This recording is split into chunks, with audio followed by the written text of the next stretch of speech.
Hello, and welcome to another installment of Ravnica Evolutions. Today we'll talk about the Simic, the guildless, and overall trends. If you've enjoyed this series, please like and subscribe to support the channel. Let's begin. Tired Oko jokes. Role. The Simic are villainous in their first appearance. They're supposed to be doctors and healers, and still are to some degree, but their leader, Momir Vig, grew obsessed with fully improving the Ravnicans with or without their consent. He kidnapped and mutated innocents on a large scale. He also made a big monster, which isn't really related to the improving the people mindset, but was equally dangerous. Initiates to the guild are said to begin as experimental subjects and are often disposed of. Similarly, they feed the homeless to their creations. When not providing medical assistance, the guild's members are seen as quacks and mutant makers. They are said to be the most science for the sake of science of the guilds, and most likely to use life as a tool. In their second appearance, the Simic are portrayed significantly more positively. After going underwater, for a bit, they emerged with new values and a new structure. Instead of being doctors or evil scientists, it's readily stated their focus is now on the conservation of nature, which is weird because that was already the Ghoul's job. Those guys just can't catch a break, can they? They still do a lot of weird science, but they're more ethical about it. It's stated they're careful not to repeat Momir's mistakes, and we see that experimental subjects are able to back out. Their views on the rival guilds are also a lot softer than those of most of the other guilds. They also develop a new outlook on life. The Simic are very unique among the guilds in that they actually got more religious over time. They have two beliefs, one of putting steady and one of moving forward. It's here that's pointed out that they have some amount of detachment from urban Ravnica, but stress that they aren't isolationist or xenophobic. If you're my one viewer who downvotes me when I mention xenophobia, feel free to leave, I guess. In terms of structure, the newly discovered Morfolk have taken over and instilled both a greater sense of aquaticism and the clade system, wherein the guild is separated into distinct but harmonious departments with different focuses. Finally, it's here that they truly go all in on their creature mix and matching. They even have a new word for it, Crasis. In their third appearance, the Simic return to some of their old ways. The Guardian Project aims to create super soldiers, a pursuit of violence suspiciously close to that of Momir. A guide even questions if they, not the Izzet, are the true mad scientists of the plane. Their old leader, Zagana, is retconned into an isolationist after the second block explicitly said otherwise. The guild is said to be the most reclusive and isolationist, even more so than the Golgari. Their new leader, Vannifar, has a chaotic and violent bent. It was under them that both the Super Soldier program and a conflict with the Golgari began. Their creature combining continues to take the forefront, with it being the first thing mentioned in their guide. Mechanics. Creatures with Graft enter the battlefield with +1/+1 counters. When you play another creature, you can move the counters onto it.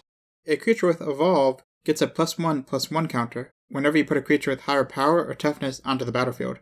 A creature with Adapt can get a +1/+1 counter if it doesn't already have any, with something occurring when that happens. The Simic mechanics are very cohesive. Each involves putting a +1/+1 counter on your creatures, representing how the guild grows its creatures. Honestly, maybe they're too cohesive, to the point of feeling overly similar. I wouldn't mind a meld or mutate variant or something to show that they like combining and changing creatures, not just making them bigger.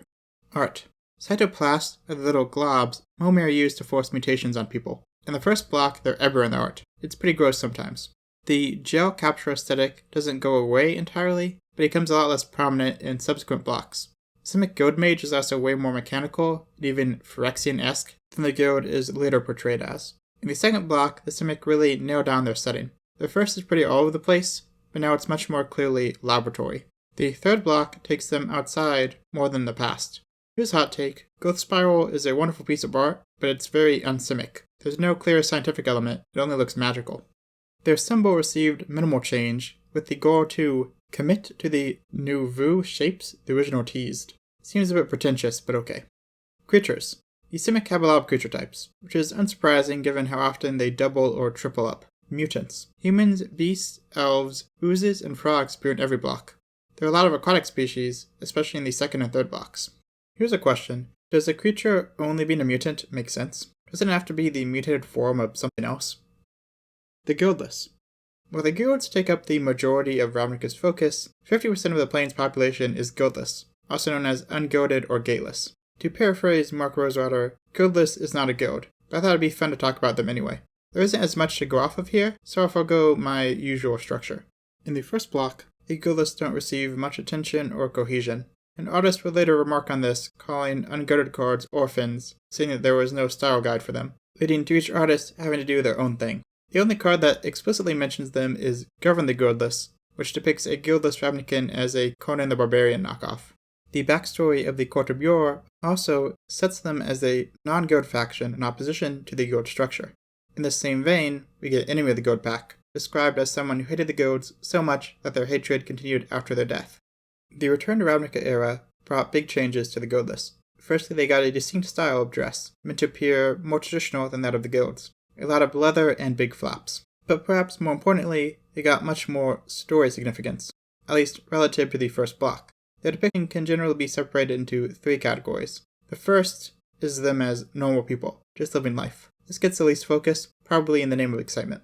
The second depiction is the guildless as victims, oppressed by the guild system and living in poor conditions. Even when not directly targeted, they're often caught in the crossfire of guild conflict. Gideon spends a lot of time expressing concern for them, once again proving he's the only good character in Magic. Finally, we have the guildless fighting back, through the Gateless movement. Spurred on by the collapse of the guild system after the first block, and its subsequent return, they are determined to bring the elitist guild system down. This element of the guildless gets the most card presence, as it's easily the most combative and bombastic. Block 3 and beyond pulls back on depicting the guildless. The term Gateless has gone from mostly referring to members of a specific anti-guild group or movement to meaning anyone who isn't in a guild, even those actively trying to join one. Rat uses this definition like 5 times per chapter she appears in. There are a few signs of Gateless misfortune, such as a character mentioning their R's being overlooked, but they are generally better treated than in the second block. The boast is said to protect them rather than threaten them, for example. Finally, the ongoing Magic the Gathering comic from Boom Studios has a guildless cult with an attitude reminiscent of that of the Court of Bjor. They appear to have co-opted Gateless rhetoric for their own nefarious ends. I would imagine there are a number of factors keeping the guildless from being more prominent. Most obvious is that Ravnica is the city of guilds. The guilds are expected to be the main focus. A Ravnica set where the opposite is true would probably feel very off to many players. Additionally, the guildless can be redundant plotline-wise. If you want an oppressed faction, you have the Gruul or the Gorgori. If you want a creepier religion, you have the Orzhov, Rakdos, and Selesnya. Themes. I want to take a moment to discuss some of the general trends that I noticed for all or most of the guilds. In terms of changes, there is generally a big jump from Block 1 to Block 2, then a comparatively smaller jump from Block 2 to Block 3. Block 1 was the rough draft, while Block 2 was the refined product, so Block 3 didn't have to make as many major updates. A lot of work also went into making the guilds feel distinct in Block 2. The Dimir lose a lot of necromancy to be less like the Gorgori. The Izzet go all in on mechanical science, while the Simic go all in on mutation, in order to be different from each other. An exception to this is that the Azorius actually got closer to the Boros, going from being a guild of little action to being a lot more militant. In general, almost every guild got more physical and combative over time. Multiple guilds had their lack of physicalness remarked upon in the first block, with a clear difference later on. Since the Boros were already defined by their militarism, they lost some of their distinctiveness when this occurred. Another trend was trying to better demonstrate the purpose each guild served to the general Ravnican society. The Gorgori's farming and repurposing went from the background to the forefront. The Rakdos went from murderers who occasionally entertain to entertainers who occasionally murder. The Dimir went from a death cult to information traffickers. Ravnica also got less religious and more generally less weird over time. In addition to guilds like the Boros, Azorius, and Dimir having a strong mysticism that was lost after the first block, we had a lot of supernatural creatures that subsequently disappeared. Some are Eastern European, the source of much of Ravnica's inspiration, but many are from places like the Middle East and beyond. The Nephilim are the most prominent, but there are a number of other one-off creatures in that category as well.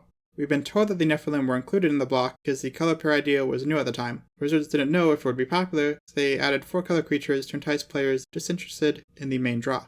I'd imagine that they, along with the weird supernatural flavor, were sidelined once the guild system proved popular and received full attention. Finally, the art got more realistic over time. Lighting, depth, and detail all generally improved, coloring and lighting diversified. This is less to do with Ravnica specifically, and more to do with the overall game's art, which has generally become more realistic over time. People yell about it a lot. The art also got better at representing the guilds. The jump in quality from the first cycle of guild mages to the subsequent ones is a good demonstration of this. Relatedly, the amount of impractically revealing clothing and armor goes down. Sexualization of women in the art in general is decreased as part of a wider effort from the company. But just as interesting as the trends are changes that weren't trends. That is, things that changed for some guilds but not others. For example, the guilds have not consistently become more or less positively portrayed.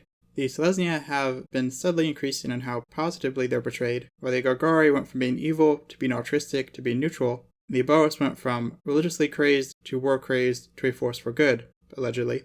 A guild getting steadily worse is the only pattern that hasn't immediately jumped out to me. Finally, this is a matter of opinion, but I don't think the guilds have gotten consistently more or less interesting from a flavor angle. I think the Selesnya were most interesting in the first block, while the Orzhov peaked in the second and the Gruul the third.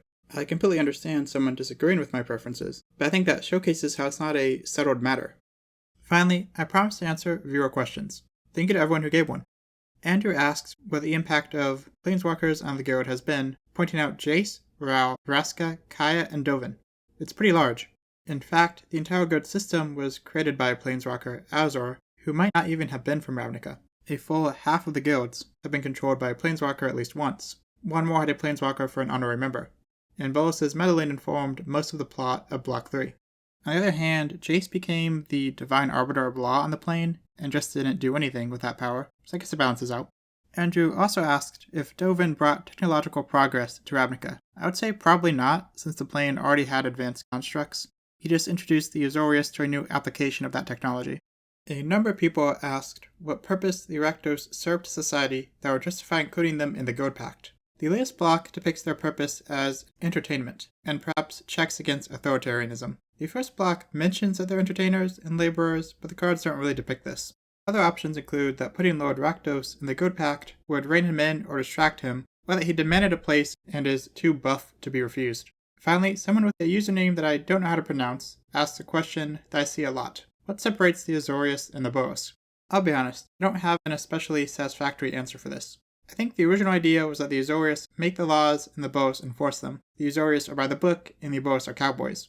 Block 2 massively increased the militarism of the Azorius, because this is supposed to be an action-packed game, and a club of nerds isn't exciting enough. This is probably why the Boas were so war-crazed in Block 2. The Azorius were at a 10, so they had to put the Boas at an 11. They still have significantly more overlap than just about any two other guilds though.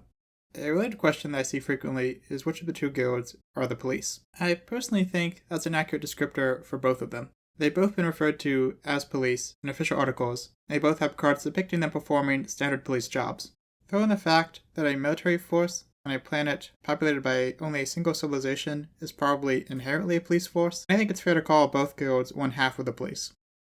I want to give a massive thanks to everyone who watched this series. If you haven't seen the others, a playlist should be on the screen. Please let me know in the comments what you think of the Selesnya, Guildless, and the series as a whole.